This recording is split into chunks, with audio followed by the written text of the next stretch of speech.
ओम शांति। 8 जुलाई 2023 की साकार मधुर मुरली। ज्ञान के सागर, पवित्रता के सागर, प्यारे प्यारे मीठे मीठे बाबा हम बच्चों से कहते हैं, मीठे बच्चे प्रतिज्ञा करो, जब तक सतयुगी स्वराज्य स्थापन नहीं हुआ है तब तक हम सुख की नींद से नहीं सोएंगे। पवित्र बनकर सबको पवित्र बनाएंगे। प्रश्न, ड्रामा में कौन सी मौत होना भी जैसे संगम युग की रस्म है?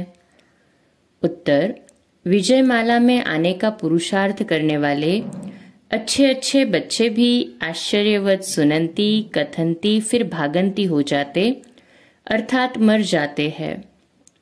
ऐसी मौत भी संगम युग की जैसे रस्म बन गई है। श्रीमत पर न चलने से माया हरा देती है। बाप का बनकर हाथ छोड़ा तो गोया मर गया।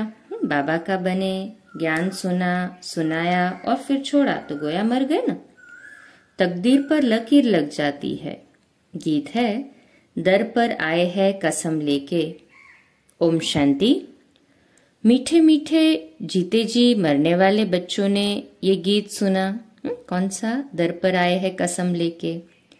जीते जी कुर्बान गए हैं ना सभी। सब तो कुर्बान नहीं गए हैं, नंबरवार पुरुषार्थ अनुसार जीते जी मरते हैं। जब कोई गोद में लेते हैं तो अडॉप्ट करते हैं तो एक परिवार को छोड़कर दूसरे परिवार का बनते हैं।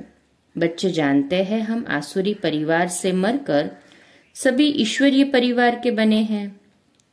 ईश्वर ने आकर गोद में लिया है।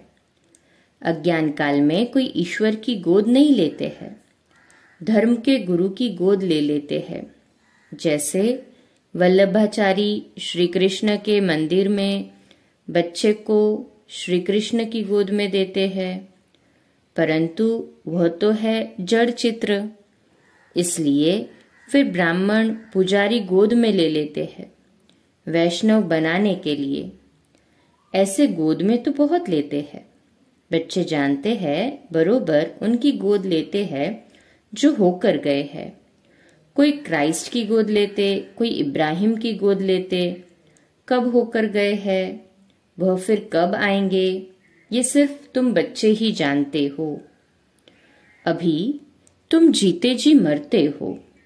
मरे हैं ना सभी जीते जी? कहे हाँ जी बाबा। तुमको एक बाप की याद में रहना है।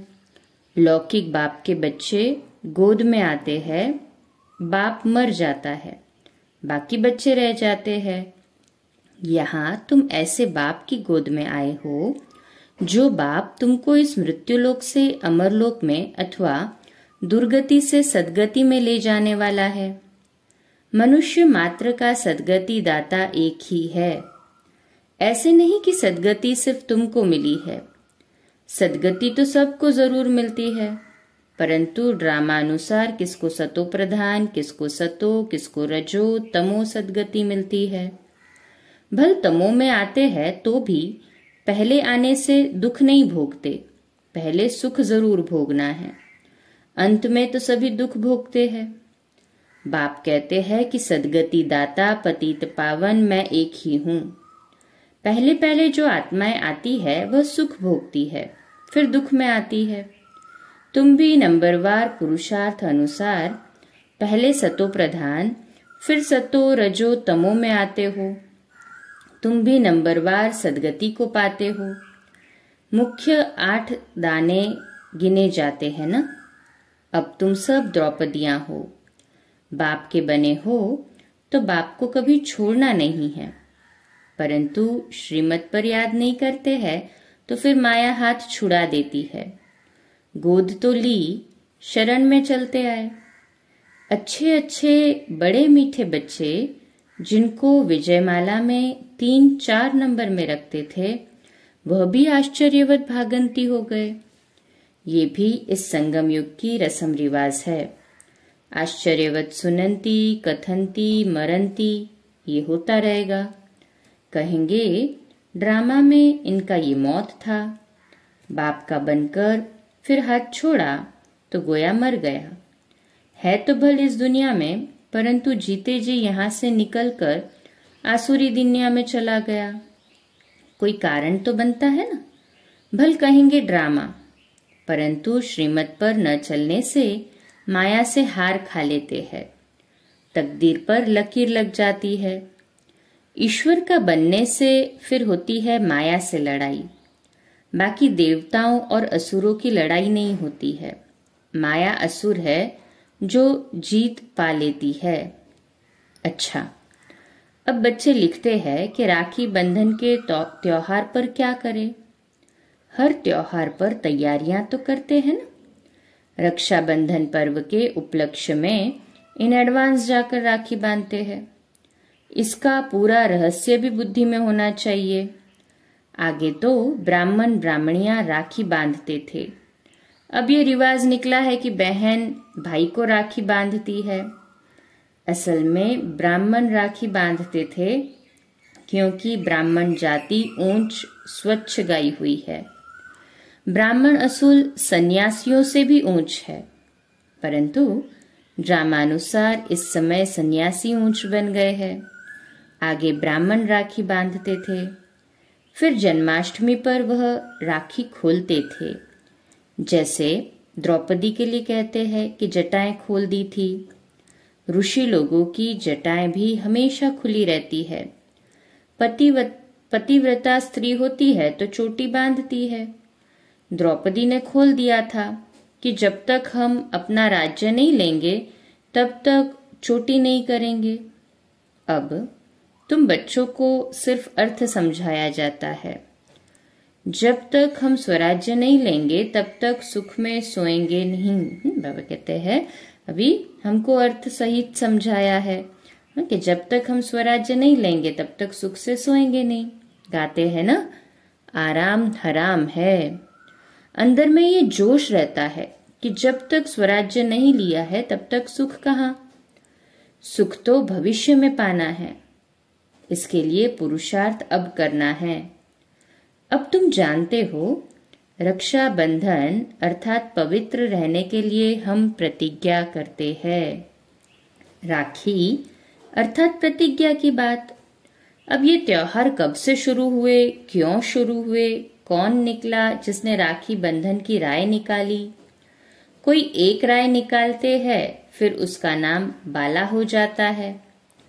तो ये पवित्रता की निशानी है। बहन तो हुई कुमारी, कुमारियां बांधती है।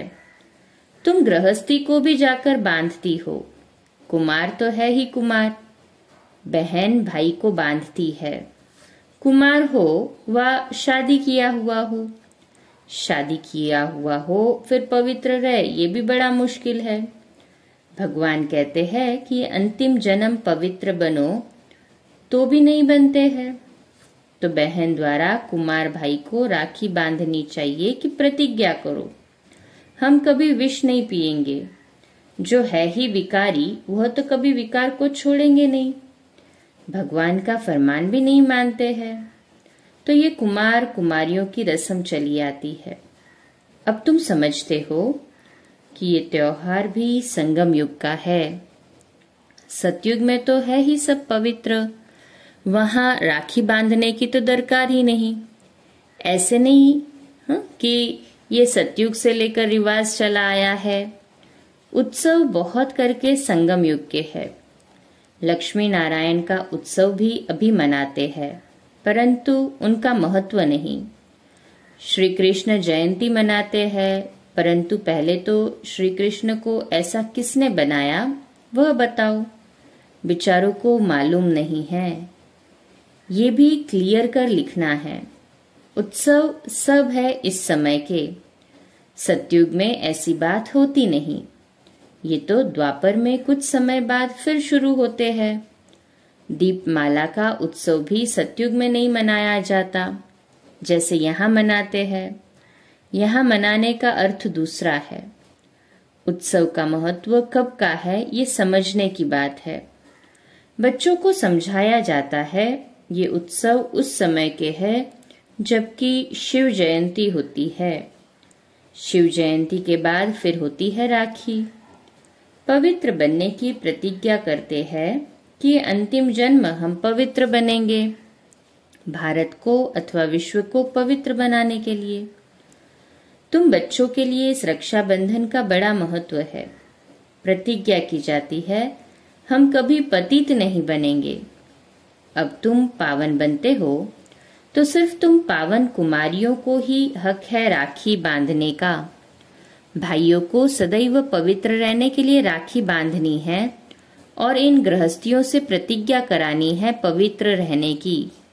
कहते हैं ना, पतित पावन आओ, तो जो गायन है वही प्रतिज्ञा कराते हैं, पतित से पावन बनो।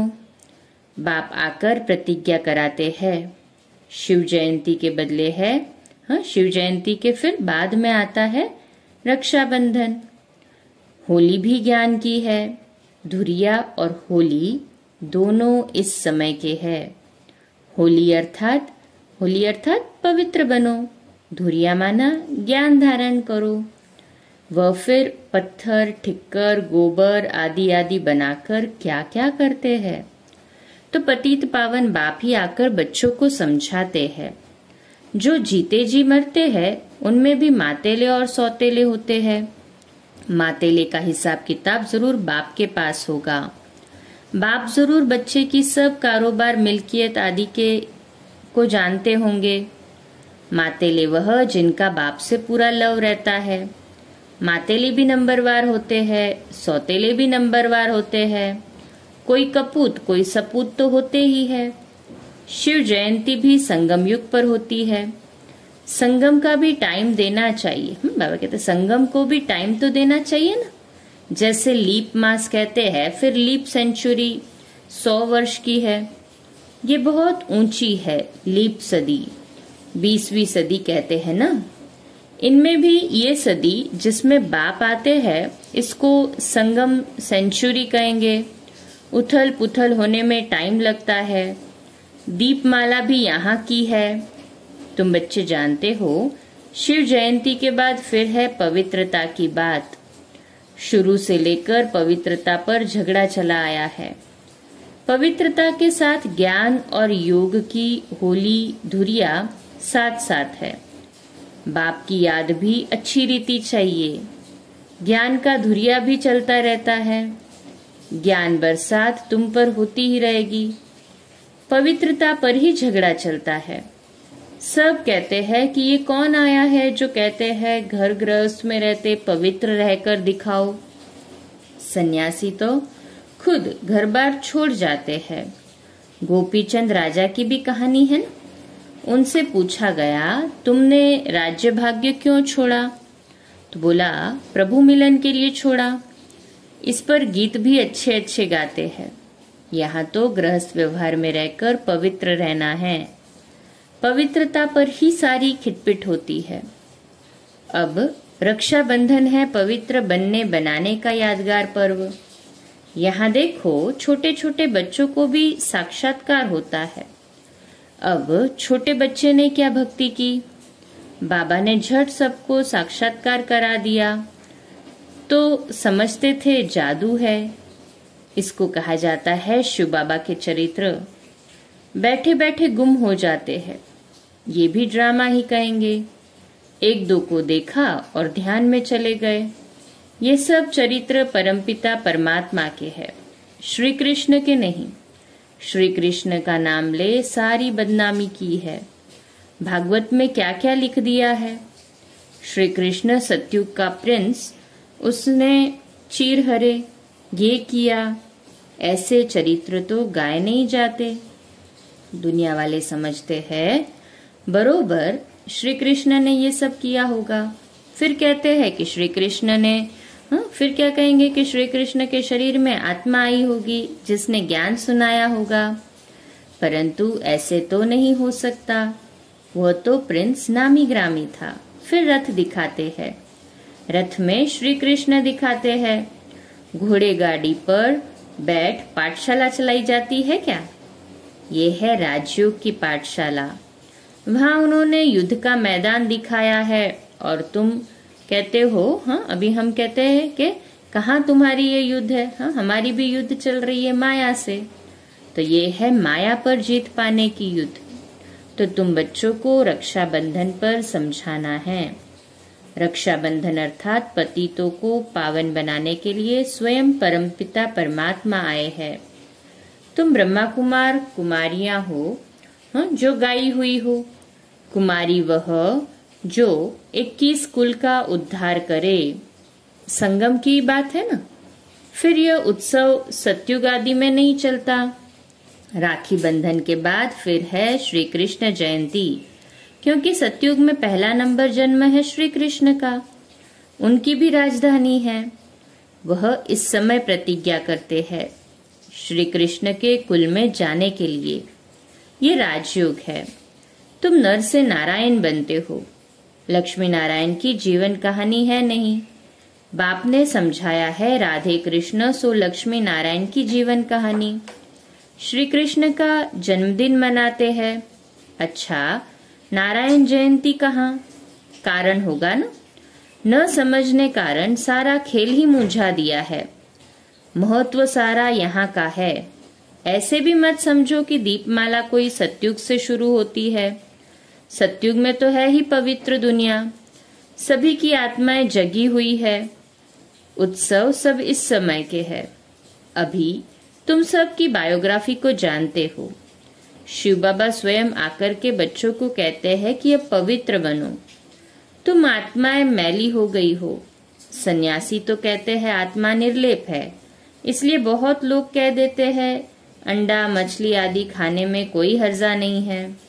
सबकी अपनी अपनी रस्म रिवाज है ना। आगे काली पर मनुष्यों की बलि चढ़ाते थे। शिव को तो काला नहीं कहेंगे, न शंकर को कहेंगे। हाँ, ब्रह्मा और विष्णु के 2 रूप गोरे से काले बनते हैं। ये सब बाप बैठ समझाते हैं। सतयुग में आत्मा गोरी और कलयुग में काली हो जाती है, अर्थात पतित हो जाती है। अच्छा, मीठे मीठे सिकिलदे बच्चों प्रति माता पिता बाप दादा का याद प्यार और गुड मॉर्निंग। रूहानी बाप की रूहानी बच्चों को नमस्ते। हम रूहानी बच्चों की रूहानी माता पिता बाप दादा को याद प्यार गुड मॉर्निंग और नमस्ते। वाह बाबा वाह, शुक्रिया बाबा शुक्रिया। धारणा के लिए मुख्य सार है। पहली पॉइंट, बाप से पूरा पूरा लव रख, मातेला बनना है। अपना पूरा पूरा समाचार बाप को देना है। कभी भी कपूत नहीं बनना है।